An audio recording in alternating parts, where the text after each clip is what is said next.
മുൻ സിൻഡിക്കേറ്റ് അംഗം ശ്രീ ആർ ശശികുമാർ ഇപ്പോൾ ടെലിഫോൺ ലൈനിലുണ്ട്. ശ്രീ ശശികുമാർ, ഒരു സിൻഡിക്കേറ്റ് എന്നാൽ ഒരു സർവകലാശാലയുടെ സർവ്വതോമുഖമായ വികസന പ്രവർത്തനങ്ങളുമായി മുന്നോട്ട് പോകേണ്ട ഒരു സംവിധാനമാണ്. അതിനെ നയിക്കുന്നത് VC ആണ്. പക്ഷേ ഇത് കേരള സർവകലാശാലയിൽ നമ്മൾ കണ്ടുകൊണ്ടിരിക്കുന്ന പലവിധ രാഷ്ട്രീയ കാരണങ്ങളുണ്ട്. അക്കാഡമിക് തലത്തിൽ നല്ല നിലയിൽ പോകേണ്ട ഒരു സ്ഥാപനത്തിൽ ഇതുപോലെയുള്ള വിഷയങ്ങൾ മുൻനിർത്തിയുള്ള തമ്മിൽ തല്ല് രൂക്ഷമായ ഇപ്പോൾ കോടതി വ്യവഹാരങ്ങളിലേക്കൊക്കെ പോകുന്ന സാഹചര്യം എത്രത്തോളം ഗുണകരമാണ് ഒരു സർവകലാശാല എന്ന നിലയിൽ? വളരെ ദുഃഖമുണ്ട് കേട്ടോ. കേരളത്തിലെ ഏറ്റവും പ്രധാനപ്പെട്ട മാതൃ സർവകലാശാല, 88 വർഷം പാരമ്പര്യമുള്ള സർവകലാശാല ചരിത്രത്തിൽ ആദ്യമായിട്ടാണ്. സാക്ഷാൽ ഇവിടെ നടക്കുന്ന ഗുണ്ടാ വിളയാട്ടമാണ്.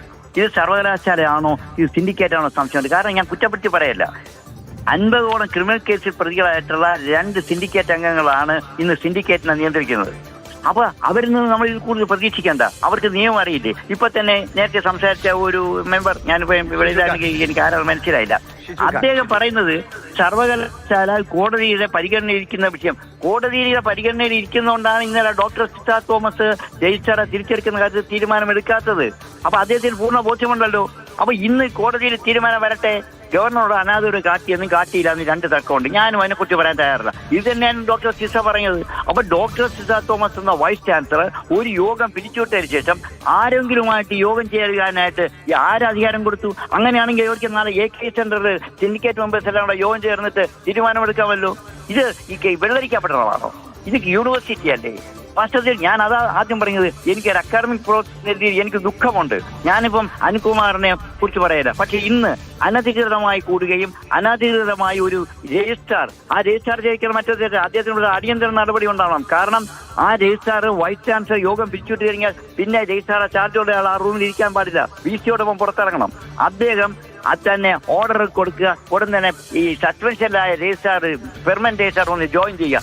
ഇപ്പോൾ ഇത് 2 കുറ്റമായി ചെയ്തിരിക്കുന്നത്. ഒന്ന് ഗവർണറോട് അനാദരവ് കാട്ടിയ കാര്യം, അത് ഹൈക്കോടതിയുടെ പരിഗണന.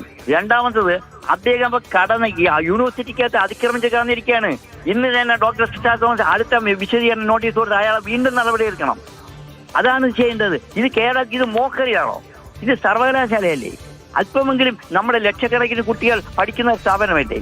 അതുകൊണ്ട് എന്റെ അഭിപ്രായത്തിൽ തലത്തിൽ പ്രവർത്തിക്കേണ്ട സിൻഡിക്കേറ്റും സർവകലാശാലയും ഇങ്ങനെ രാഷ്ട്രീയമായി തരം താണ് പോകുന്ന ഏറ്റുമുട്ടലിലേക്ക് എത്തുന്ന അതീവ ദുഃഖകരമാണ്. നമ്മുടെ മാതൃ സർവകലാശാല എന്ന് വിശേഷിപ്പിക്കുന്ന കേരള സർവകലാശാലയിൽ തുടരുന്നത്. എന്നാലും കോടതിയാണ് ഇനി ഈ കാര്യങ്ങൾ ഉചിതമായ നിലപാട് സ്വീകരിക്കേണ്ടത്. സർവകലാശാലയുടെ പ്രവർത്തനം അത് സുഗമമായി മുന്നോട്ട് പോകണമെങ്കിൽ കോടതിയുടെ ഇടപെടൽ അനിവാര്യമായി വരുന്ന സ്ഥിതിയാണ്. ഹൈക്കോടതി ഇന്ന് എന്ത് നിലപാട് സ്വീകരിക്കുന്നു എന്നാണ് വളരെ പ്രധാനമായി മാറാൻ പോകുന്നത്.